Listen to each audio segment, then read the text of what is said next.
Everyone, good morning. तो मेरा नाम है हेमंत और मैं आज स्टार्ट करने जा रहा हूँ आपके साथ नया चैप्टर, और जिस चैप्टर का नाम है electromagnetic induction and alternating current. तो हम यहाँ पे नया चैप्टर स्टार्ट कर रहे हैं EMI एंड AC। तो इस चैप्टर में जो भी हमारे पास इंपॉर्टेंट कॉन्सेप्ट्स हैं, इंपॉर्टेंट कॉन्सेप्ट्स में कौन कौन से कॉन्सेप्ट्स आते हैं, जैसे EMI में हमारा हुआ कि मोशनल EMF के जो क्वेश्चंस हैं और फोर्स ऑन अ कंडक्टर वाले क्वेश्चंस हैं, सोलेनॉइड से रिलेटेड जो क्वेश्चंस हैं और सेल्फ इंडक्टेंस से रिलेटेड जो क्वेश्चंस हैं वो हम यहाँ पे डिस्कस कर रहे होंगे EMI में। और इंड्यूस्ड EMF वाले क्वेश्चंस तो जेनरिक वाले वो आएंगे ही आएंगे। AC में LCR सर्किट से रिलेटेड, ट्रांसफार्मर से रिलेटेड जो है क्वेश्चंस वो हम यहाँ पर डिस्कस कर रहे होंगे, है ना। और भी थोड़े बहुत इधर उधर जो है ऊपर नीचे कॉन्सेप्ट होते रहेंगे, है ना। तो ये जो क्वेश्चंस हैं, टोटल क्वेश्चंस होने वाले हैं 30 क्वेश्चंस के आसपास होने वाले हैं, अप्रॉक्सीमेटली 30 क्वेश्चंस ये होने वाले हैं टोटल इस पूरी चैप्टर में। और ये क्वेश्चंस का जो लेवल है वो इजी टू मॉडरेट होने वाला है, इन क्वेश्चंस का लेवल इजी टू मॉडरेट। अब जो मैक्सिमम सवाल होते हैं जेईई मेन में वो इस कैटेगरी में आते हैं, इजी टू मॉडरेट वाली कैटेगरी में आते हैं मैक्सिमम सवाल। मैक्सिमम जो है आप कह सकते हैं लेट्स से 60 to 70% जो है क्वेश्चंस इस कैटेगरी में जो है वो लाया करते हैं। उसके बाद जो रिमेनिंग 20-30% क्वेश्चंस हैं वो मॉडरेट से टफ वाली कैटेगरी में होते हैं। तो मॉडरेट से टफ वाली जो कैटेगरी है उसको हम इसके बाद में जो सीरीज आएगी उसमें हम कवर करने वाले हैं। ऑलरेडी हम कवर कर भी चुके हैं हार्ड वाली कैटेगरी के क्वेश्चंस, लेकिन हम इसमें जो है मेनली इस तरह के क्वेश्चंस ही इसमें इंक्लूड करने वाले हैं। टफ वाले जो क्वेश्चंस हैं वो आप इससे अगली वाली सीरीज जो है वो जो एग्जाम से कुछ समय पहले ही हम स्टार्ट करेंगे उसमें हम डिस्कस कर रहे होंगे। तो चलिए स्टार्ट करते हैं। पहला सवाल हमारे पास है यहाँ पर। तो एक इंपॉर्टेंट अनाउंसमेंट है आपके लिए।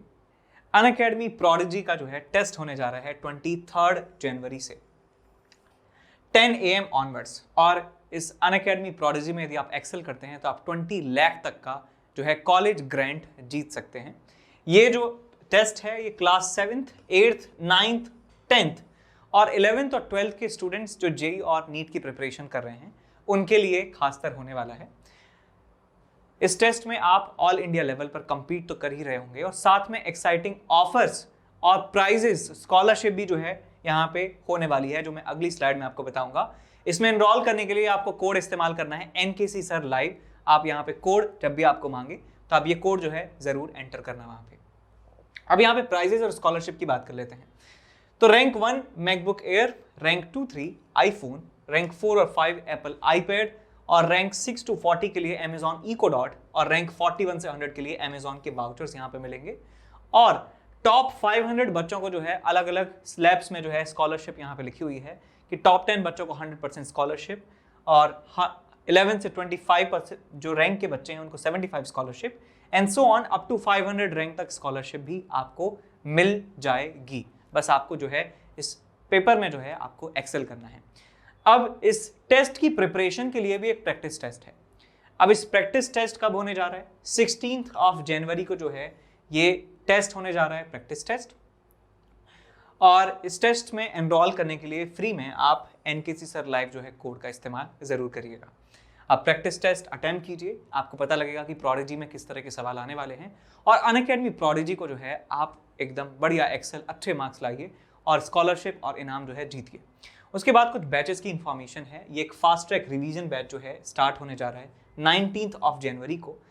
ये सिर्फ यही बैच नहीं, तीनों ही बैचेस जो है 19 जनवरी को जो है लॉन्च होने जा रहे हैं। इन बैचेस में जो है टॉप एजुकेटर्स आपको पढ़ाने वाले हैं। ये बैच रिवीजन के लिए है, जेईई मेन 2022 के लिए। ये जेईई मेन और एडवांस के लिए जो है ये बैच स्टार्ट हो रहा है। ये 2023 के मेन और एडवांस के जो एस्पिरेंट्स हैं उनके लिए है। और ये लास्ट मिनट रिवीजन कोर्स है जो जेईई मेन 2022 के एस्पिरेंट्स हैं उनके लिए।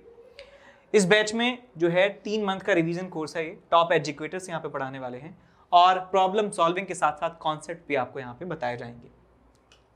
और थ्योरी और MCQ जो है वो भी यहाँ पे हम डिस्कस करेंगे, वो तो जेनरिक सी बात है। ये क्लास 11th और 12th जो है प्रिपरेशन यहाँ पे कराई जाएगी और director of nucleus education Kota के लोग जो है यहाँ पे पढ़ाने वाले हैं और बैकलॉग कवरेज जो है यहाँ पे आपको मिल रहा होगा। ये भी 3 मंथ का रिवीजन कोर्स है। टॉप एजुकेटर्स यहाँ पे पढ़ाएंगे और MCQs और ढेर सारे कॉन्सेप्ट जो है यहाँ पे बताए जाने वाले हैं। इसके बाद all India mock test series जो है जेईई मेन 2022 के लिए यहाँ पे हो रही है और ये 23 जनवरी को होगा और हर संडे 2 से 5 बजे ये टेस्ट होने वाला है। इस टेस्ट में आप ऑल इंडिया लेवल पर तो compete कर ही रहे होंगे, ये बताने की अब जरूरत नहीं है कि ऑल इंडिया लेवल पे compete कर रहे होंगे, आपको पता है ऑल इंडिया लेवल पे compete कर ही रहे होंगे। और जो बहुत ज़्यादा इंपॉर्टेंट है जेईई और नीट की प्रिपरेशन के लिए, यहाँ पे जो क्वेश्चंस हैं वो क्यूरेट किए हैं बहुत ही एक्सपीरियंस टॉप एजुकेटर्स ने और डिटेल्ड सॉल्यूशन जो है आपको इन क्वेश्चंस का मिलने वाला है एग्जाम के बाद। और आपको यहाँ पे जो है टेस्ट रिपोर्ट जो है मिलने वाली है, जो आपने टेस्ट दिया है, जिस तरह से आपने सवाल अटेम्प्ट किए हैं, जितने टाइम में कितने सवाल छोड़े हैं, ये सारी रिपोर्ट आपको डिटेल आपको मिलने वाला है। उस रिपोर्ट की हेल्प से आप आइडेंटिफाई कर सकते हैं आपके जो वीक एरियाज हैं और उनको इंप्रूव कर सकते हैं जेईई मेन से पहले। और 200 लर्नर्स इस टेस्ट सीरीज में उनको स्कॉलरशिप जो है मिलने वाला है और इस टेस्ट सीरीज में एनरोल करने के लिए आपको इस्तेमाल करना है एनकेसी सर लाइव। अब सबसे बेस्ट न्यूज़ जो है वो ये है कि प्लस का जो सब्सक्रिप्शन है, प्लस सब्सक्रिप्शन जो है, यदि आप 24 मंथ का सब्सक्रिप्शन अभी बाय करते हैं तो 3 मंथ का फ्री एक्सटेंशन जो है आपको यहाँ पे मिलेगा और यदि आप 18 मंथ का सब्सक्रिप्शन बाय करते हैं तो 3 मंथ का सब्सक्रिप्शन आपको फ्री में मिलने वाला है। और ये जो ऑफर है ये वैलिड है 17 से 19 जनवरी तक, तो फटाफट से जो है जाइए और इस ऑफर को जो है ग्रैब कर लीजिए यदि आप स्कॉलरशिप, यदि आप ये मेंबरशिप जो है खरीदना चाहते हैं। तो इन अ रेजोनेंट LCR सर्किट, तो यहाँ पे रेजोनेंट हमने वर्ड यहाँ पे अंडरलाइन किया है, सर्कल किया है। रेजोनेंट का मतलब रेजोनेंस स्टेट में आ चुका है हमारा LCR सर्किट।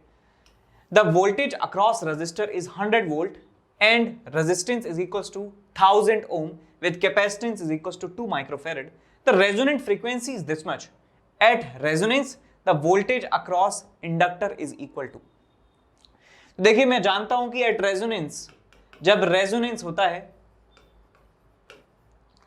तो क्या होता है कि जो इंडक्टर के अक्रॉस पोटेंशियल डिफरेंस है वही कैपेसिटर के अक्रॉस पोटेंशियल डिफरेंस आ जाता है। तो हमसे पूछा गया है कि वोल्टेज अक्रॉस L निकालिए, तो वोल्टेज अक्रॉस L निकालूं चाहे वोल्टेज अक्रॉस C निकालूं, उनका मैग्नीट्यूड बिल्कुल बराबर आने वाला है।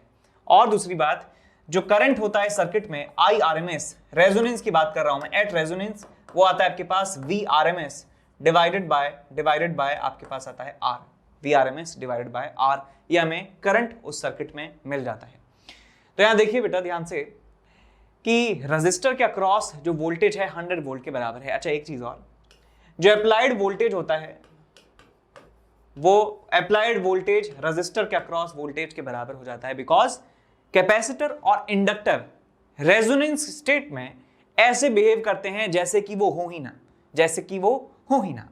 जैसे मान लीजिए कि 3 लोग जो है एक कॉन्सर्ट में जाते हैं, 3 लोग कॉन्सर्ट में जाते हैं, तीनों दोस्त हैं और उनमें से 2 दोस्त जो हैं बहुत ज़्यादा लड़ाई करने लग जाते हैं और इतनी लड़ाई कर लेते हैं कि जो सिक्योरिटी जो है वो उनको दोनों को बाहर फेंक देती है। तो इफेक्टिवली कॉन्सर्ट में पैसे दिए तीनों ने, लेकिन अटेंड जो है सिर्फ एक बंदा अटेंड कर रहा है। बिल्कुल ऐसे यहाँ पर है, इंडक्टर, कैपेसिटर और रजिस्टर तीनों ने पैसा दिया था इस पार्टी में जाने के लिए, लेकिन रेजोनेंस कंडीशन में इन दोनों में बहुत भयंकर लड़ाई हो चुकी है और ये दूसरे का जो इफेक्ट है वो कैंसिल आउट कर रहे हैं। ये दोनों का जो टोटल पोटेंशियल डिफरेंस है वो 0 के बराबर है। इसका पोटेंशियल डिफरेंस इसके पोटेंशियल डिफरेंस को कैंसिल आउट कर रहा है। तो इफेक्टिवली जो कॉन्सर्ट अटेंड कर रहा है वो हमारे पास सिर्फ रजिस्टर है, जो पूरा का पूरा करंट ले रहा है वो ये है, पूरा का पूरा वोल्टेज जो अपने अक्रॉस ले रहा है वो रजिस्टर है। तो जो अप्लाइड वोल्टेज होता है वही रजिस्टर के अक्रॉस वोल्टेज के बराबर होता है और इन दोनों के कॉम्बिनेशन के अक्रॉस जो पोटेंशियल डिफरेंस होता है वो 0 के बराबर आता है रेजोनेंस कंडीशन में। आई होप आप रिलेट कर पा रहे हैं ना। तो यहाँ पे RMS वोल्टेज जो अप्लाइड वोल्टेज है वही रेजिस्टेंस के अक्रॉस वोल्टेज के बराबर है और वो 100 वोल्ट के बराबर दिया हुआ है। तो यहाँ पे लिखूंगा 100 डिवाइडेड बाय रेजिस्टेंस, रेजिस्टेंस कितना है 1000 के बराबर। तो यहाँ से आ जाता है आपके पास 0.1 एम्पियर के बराबर करंट, सर्किट में RMS करंट मिल जाता है 0.1 एम्पियर के बराबर। तो भाई यहाँ पे मैं कैपेसिटर के अक्रॉस यदि वोल्टेज निकालना चाहूँ तो यहाँ लिखूंगा मैं IRMS, सिंपल सा फॉर्मूला है इंटू XC। तो IRMS की वैल्यू है 0.1 के बराबर और XC की वैल्यू है हमारे पास 1/ओमेगा इंटू सी, 1/ओमेगा इंटू सी। ओमेगा की वैल्यू है 200 और C की वैल्यू कितनी है 2 इंटू 10⁻⁻6। तो एक 2 0 से यहाँ पे -4 बचता है, ऊपर चला जाएगा तो ये बन जाएगा 100 इंटू 100 और एक जीरो से एक जीरो यहाँ पे कैंसिल आउट हो गया, 2 और 2 4 जो है यहाँ पे आ गया आपके पास 25। सो 25 इंटू 10 कितना आ गया आपके पास 250 वोल्ट के बराबर।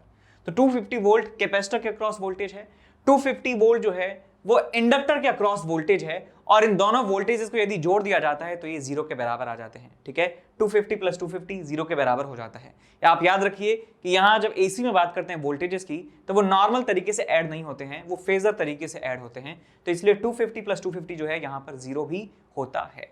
तो यदि आपसे कोई ट्रिक क्वेश्चन पूछे बताइए 250 और 250 कितना हो सकते हैं, तो इसका आंसर जो है बताइए कितने हो सकते हैं, तो आंसर आना चाहिए कि 250 और 250 जो है मिलकर बना सकते हैं जीरो, जीरो भी बना सकते हैं और 500 बना सकते हैं, और उनके बीच में कुछ भी बना सकते हैं, बिकॉज वो फेजर भी यदि हुए, फेजर के मैग्नीट्यूड यदि 250 हैं तो वो मिलकर कुछ भी बना सकते हैं। अब आगे चलते हैं अगले सवाल की तरफ। आंसर इसका 250 हमें मिल चुका है, 250 पे टिक कर दीजिए।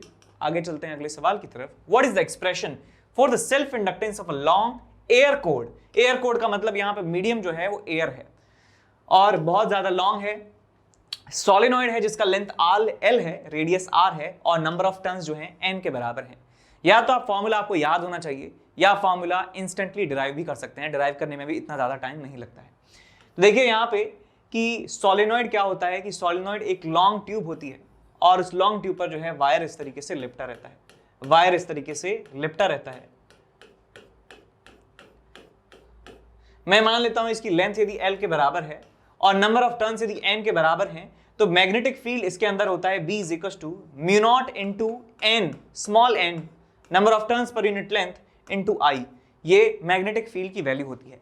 अब यदि मैं फ्लक्स की बात करूं, flux passing through this all these loops, तो आपको मिल जाएगा यहाँ पे number of turns N into magnetic field कितना है mu naught N by L into I into area of one loop कितना आ जाएगा आपके पास पाई R स्क्वायर।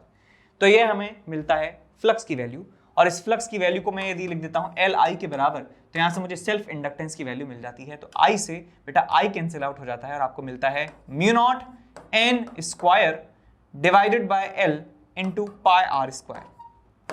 तो ये हमें सेल्फ इंडक्टेंस का फॉर्मूला यहां से मिल जाता है, mu naught N square upon L into pi R square, ये हमें फॉर्मूला मिल जाता है।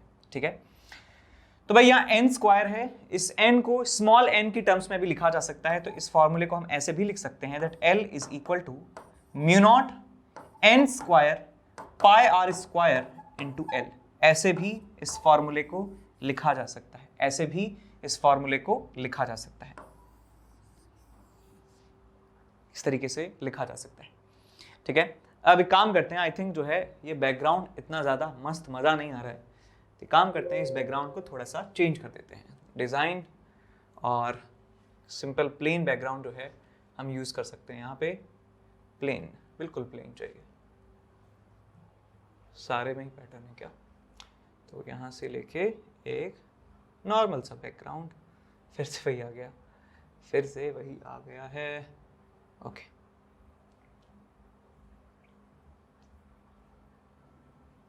हाँ ठीक है।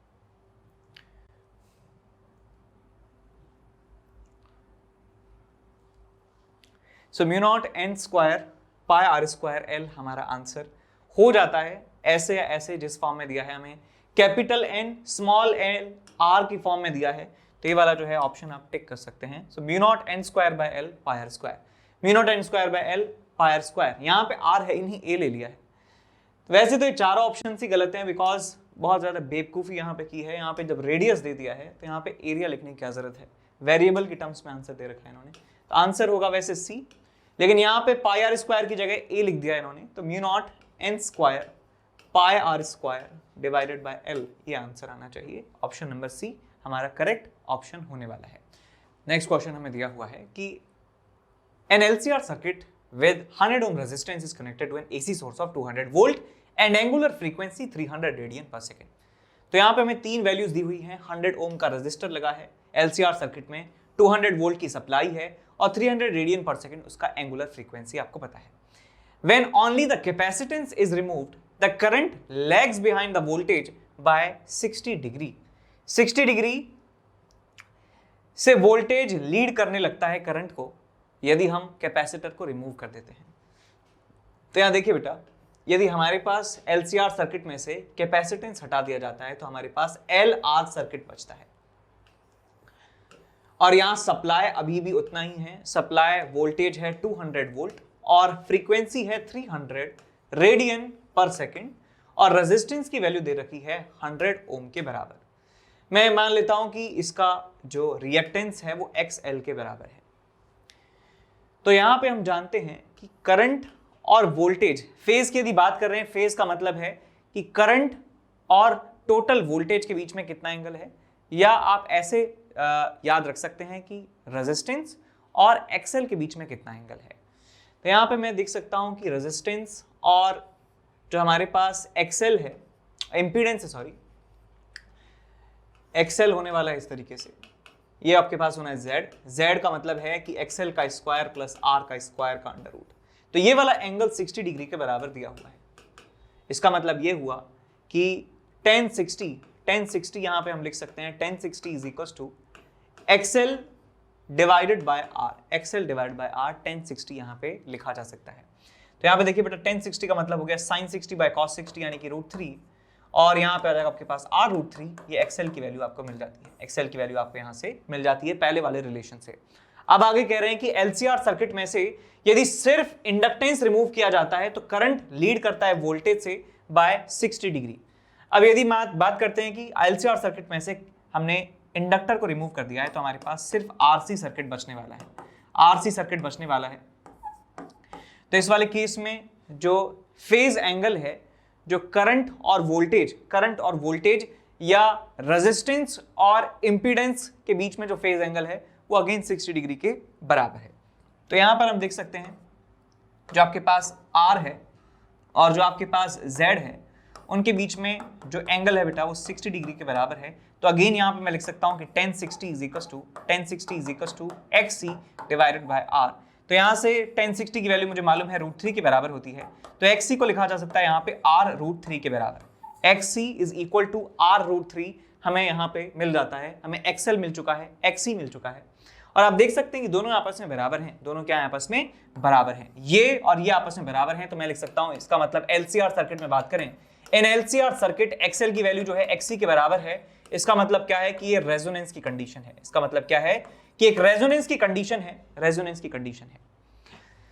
तो पूछा क्या गया है कि करंट बताइए, करंट रेजोनेंस वाले केस में क्या होता है, VRMS डिवाइडेड बाय R, ये IRMS की वैल्यू होती है। तो VRMS की वैल्यू कितनी है 200 के बराबर, रेजिस्टेंस की वैल्यू है 100 के बराबर, कितना जाएगा आपके पास 2 एम्पियर के बराबर। यदि आपसे पूछा जाए क्या पावर डिसिपेटेड पूछा गया है, तो पावर, एवरेज पावर की जो वैल्यू है वो आती है IRMS स्क्वायर इंटू R के बराबर। तो 2 का स्क्वायर इंटू R 100 आपको मिल जाएगा। तो ये 400 वॉट जो है एवरेज पावर जो है एक साइकिल में यहाँ पे डिसिपेट होने वाली है। ठीक, तो आंसर आ जाएगा आपके पास 2 एम्पियर एंड 400 वॉट, जो ऑप्शन मैच कर रहा है उसे आप टिक कर दीजिए। ठीक बात। अब आगे बढ़ते हैं। सवाल है कुछ ऐसा कि कंडक्टिंग सर्कुलर लूप है जिसको यूनिफॉर्म मैग्नेटिक फील्ड में रखा गया है with its plane perpendicular to direction of magnetic field. तो ये जो रिंग का प्लेन है, लूप का प्लेन है, वो इस मैग्नेटिक फील्ड की डायरेक्शन के परपेंडिकुलर है। तो यहां पे आप बना सकते हैं कि एक लूप है हमारे पास, कंडक्टिंग लूप, और मैग्नेटिक फील्ड इसके प्लेन के परपेंडिकुलर है, इसके प्लेन के परपेंडिकुलर है। मैग्नेटिक फील्ड की वैल्यू आपको दे रखी है 25 इंटू 10⁻³ टेस्ला, और कहा गया है कि radius of the loop is made to shrink at a constant rate of 1 millimetre per second. यानी इसका रेडियस यदि मैं मान लेता हूं r के बराबर है, तो dr/dt की वैल्यू दी हुई है, dr/dt is equal to 1 millimetre per second, यानी 10⁻³ metre per second. Find the EMF induced in the loop when its radius is 2 centimetre. तो जब इसका रेडियस 2 सेंटीमीटर के बराबर हो जाता है तो हमें EMF इंड्यूस बताना है कितना होगा। तो भाई यहां देखिए, किसी भी एक इंस्टेंट पे मान लेते हैं कि इसके रेडियस r के बराबर है, मैग्नेटिक फील्ड इस तरीके से पार हो रहा है, तो किसी भी एक इंस्टेंट पे फ्लक्स में कैलकुलेट कर सकता हूं, कितना जाएगा आपके पास b/r² के बराबर। और यदि हमें EMF इंड्यूस्ड का मैग्नीट्यूड निकालना है तो मैं यहां पे लिख सकता हूं कि इंड्यूस्ड EMF का magnitude is equal to d∅b/dt। तो यहां पे इसको डिफरेंशिएट करेंगे तो ये कांस्टेंट है, ये वेरिएबल है, तो b into pi into r² का डिफरेंशिएशन 2r dr/dt आप यहां पे लिख सकते हैं। B pi into 2r dr by dt आप लिख सकते हैं। ये इंड्यूस्ड ईएमएफ की वैल्यू आपको मिल जाएगी। बी की वैल्यू आप जानते हैं कितनी है, 25 into 10 to the power -3 pi pi 2r, 2 into R, R जब 2 सेंटीमीटर है यानी कि 2 इंटू 10 टू द पावर -2, और यहाँ पे क्या है dr बाई dt की वैल्यू कितनी है 10 टू द पावर -3 के बराबर। अब ये पूरा एक्सप्रेशन जो है आप सॉल्व कर लीजिए, आपको आंसर मिल जाएगा। पूरा एक्सप्रेशन सॉल्व करिए, आंसर मिल जाएगा आपको। आगे बढ़ते हैं। A loop ABCD is moving with velocity v। Loop है हमारे पास A, B, C और D। ये जो लूप है ये वेलोसिटी v से मूव कर रहा है राइट डायरेक्शन में। इस डायरेक्शन में जो है ये मूव कर रहा है। The magnetic field is 2 tesla. Loop is connected to a resistance of 9 ohm।